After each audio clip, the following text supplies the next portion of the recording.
여러분 안녕하십니까? 이충건입니다. 오늘은 최근 OECD 세계 경제 전망, 세계 경제는 회복 중이고 물가는 완만하게 상승하고 있다. 세계 경제 성장률은 올해와 내년 모두 3.2%로 전망을 했고 주요국의 성장률과 정책 과제는 무엇인가에 대해서 말씀을 드리겠습니다. 방송에 앞서 아직 이충건 교수 방송의 구독자가 아닌 분은 동영상 아래 구독과 좋아요를 눌러주시기 바랍니다. 더 좋은 방송으로 보답하겠습니다. OECD 경제협력개발기구는 9월 25일 중간 경제 전망을 발표했습니다.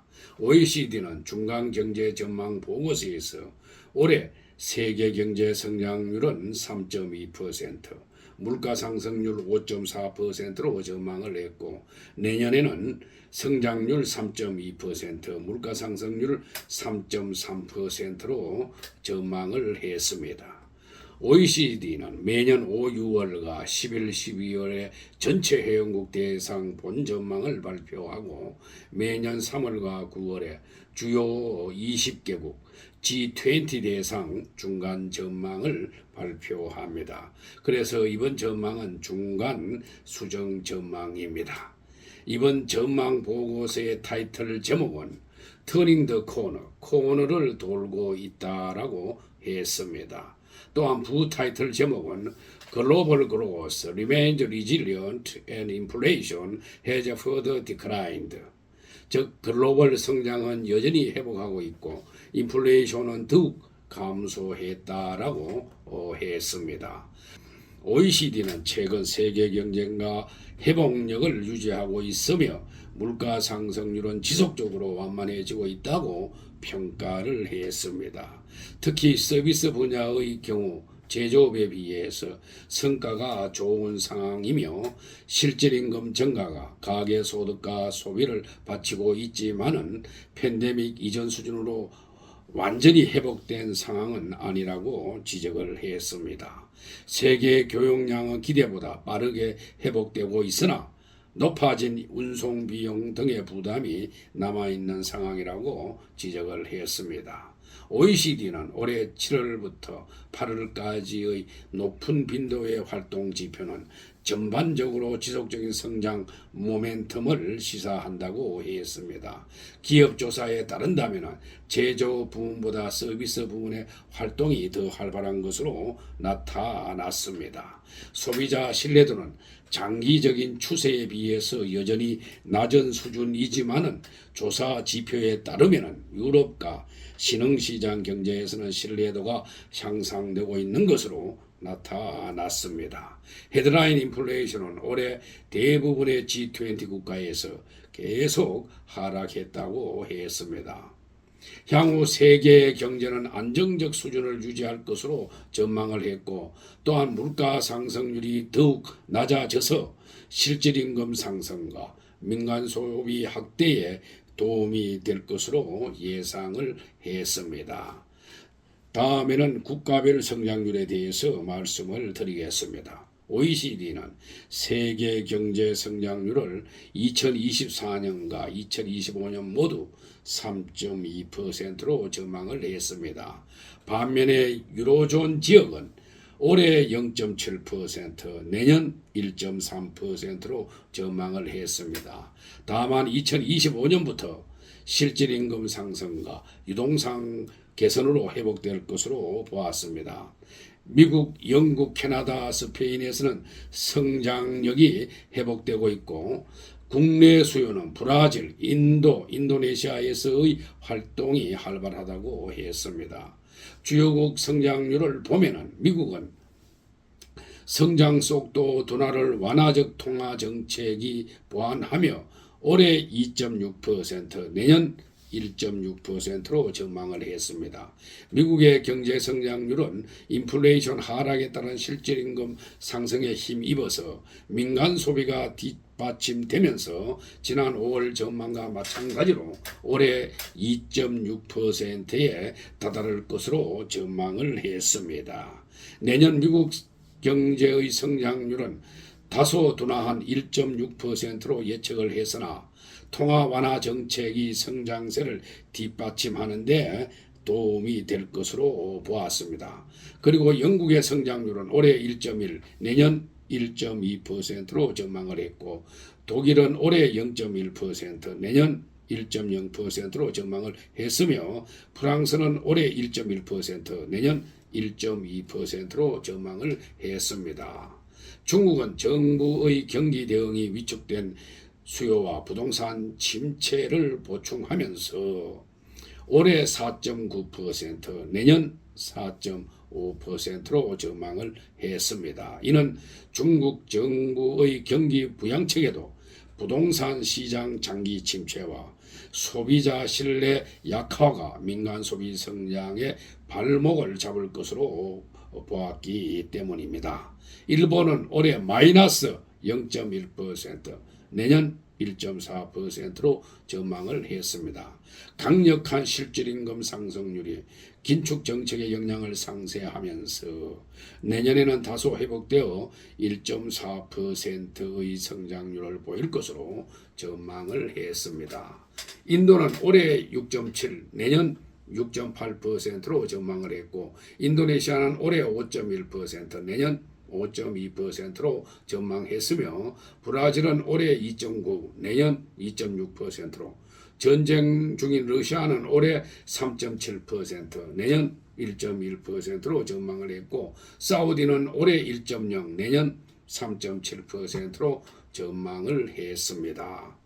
올해 전망률이 높을 것으로 보는 국가는 인도가 6.7%로 가장 높고 인도네시아 5.1%, 중국 4.9%, 러시아 3.7%, 터키에 3.2%, 브라질 2.9%, 스페인 2.8% 등으로 높게 보았습니다.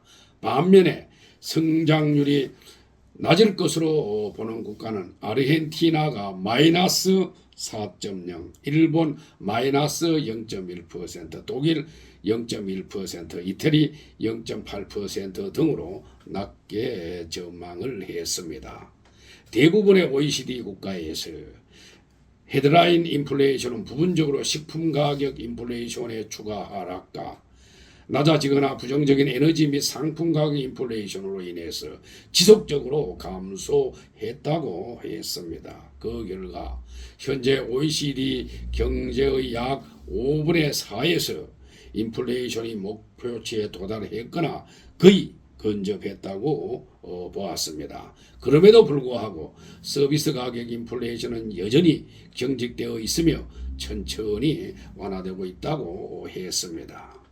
그리고 한국 경제 전망에 대해서 말씀을 드리겠습니다. 우리나라의 경우 글로벌 반도체 수요의 지속적인 강세에 힘입어서 수출 호조로 올해 2.5%, 내년 2.2%의 안정적 성장을 할 것으로 전망을 했고 물가 상승률은 올해 2.4%, 내년 2.0%로 전망을 했습니다. 이는 국내의 주요 기관들의 전망과 유사한 수준으로 평가되고 있습니다. 올해 주요 전망 기관의 우리 경제 성장률을 보면은 기재부는 2.6%, 아시아 개발에는 2.5%, KDI 2.5% 등인데 2.5% 전망은 한국은행과 아시아 개발은행 전망치하고 같습니다. 그리고 OECD가 보는 리스크 요인에 대해서 말씀을 드리겠습니다. 리스크 요인에 대해서 OECD는 세계 경제 성장의 하방 요인으로 지정학적 위험으로 인한 무역 장애, 노동시장 냉각으로 인한 성장 저하, 인플레이션 완화 과정에서 기대에 어긋난 금융시장의 과도한 변동성 등을 지적했습니다. 상방 요인으로는 실질임금 회복으로 인한 소비자 신뢰 및 소비정대, 유가 하락 등을 꼽았습니다. 그리고 정책 과제에 대해서 말씀을 드리겠습니다. OECD는 전 세계 중앙은행의 금리 인하 기조도 계속될 것으로 예측을 했습니다.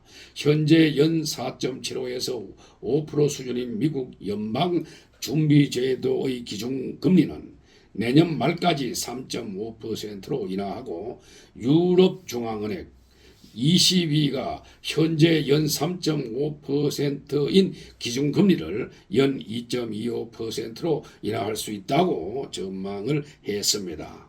다만 OECD는 지정학적 긴장과 무역 갈등이 투자에 부정적인 영향을 미쳐서 세계 경제 성장이 예상보다 큰 폭으로 둔화될 수도 있다고 경계했습니다. 물가 상승률이 완화되고 노동시장 압력이 완화됨에 따라서 통화정책 금리 인하는 계속돼야 하지만은 인하 시기와 범위는 경제 지표에 따라서 신중히 결정해야 한다고 경고했습니다. 아울러 각국은 재정의 지속 가능성을 보장하고 미래의 지출 압박에 대비하기 위해서 단호한 재정 조치를 마련해야 한다고 조언했습니다.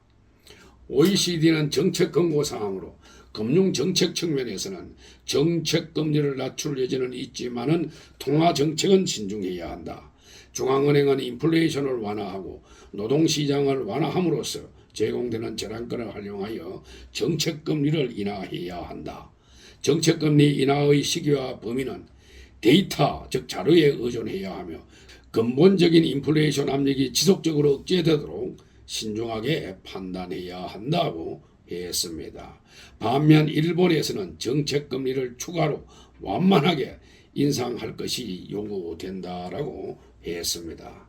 그리고 각 정부는 높은 부채와 다양한 원인 즉 인구 고령화, 국방비 지출을 늘리기 위한 기후변화 완화 및 적응 조치 계획, 새로운 개혁 자금 조달 필요성 등으로 인해서 발생하는 상당한 추가 지출 압력으로 인해서 심각한 재정적 어려움에 직면해 있다.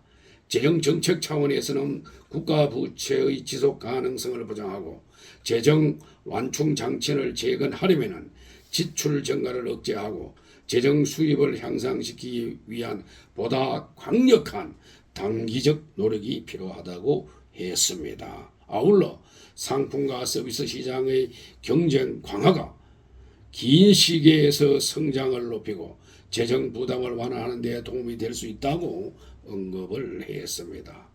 또한 성장을 개선하려면 보다 야심찬 구조 개혁이 필요하다고 했습니다. 경쟁을 강화하는 개혁을 강화하면 장기적으로 1인당 GDP가 크게 증가하고 생활 수준이 향상될 수 있다고 강조했습니다. 오늘 방송은 여기서 마치겠습니다. 제 영상을 끝까지 시청해 주신 여러분들께 감사의 말씀을 드립니다.